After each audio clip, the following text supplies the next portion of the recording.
Hello' guys, দুপৰীয়াৰ ভাতকেইটা খাই উঠি মই বাহিৰলৈ ওলাই আহিলোঁ আইতাৰ দোকানলৈ বুলি। আৰু এই বৰষুণ দেখিছানে, আহিয়ে আছে, বতৰ বহুত বেয়া। আৰু এইখনে হ'ল আমাৰ আইতাৰ দোকান।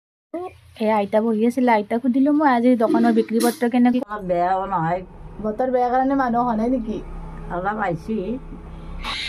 আৰু মই আইতাৰ দোকানলৈ এইকাৰণে আহিছিলোঁ তামোল খাবৰ কাৰণে। আমাৰ আইতাই ধুনীয়া খুন্দা তামোল খুন্দে, তাৰ পৰা মই অকণমান খাম। এতিয়া আপোনালোকে আৰু কি দিবি? চূণ ললো, চূণখিনি পানত দিব না।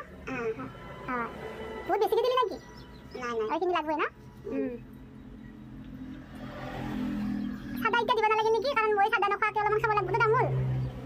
চাদা পিছত দিব আগতে খুন্দি লওঁ। আৰু আইতাই তামোলৰ যোগাৰ কৰি থাকোঁতে দোকানলৈ মানুহ আহিলে। আইতাই এতিয়া দোকানত এই শিখৰ বিকিছে, 20 টকা পইচা দিছে আইতাই এতিয়া পইচা ফিৰাই দিব।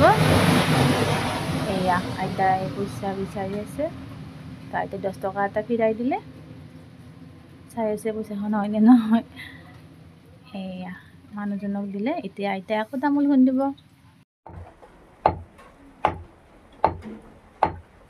আৰু এয়া ফাইনেলি আইতা ধুনীয়াকৈ মিহিকৈ তামোল খুন্দা হৈ গ'ল। মোক অকণমান দি দিলে, চাদা নিদিয়াকৈ। তোমালোকৰ ঘৰতো দি তামোল খুন্দিছা, আইতা আছে মোক কবিছোঁ।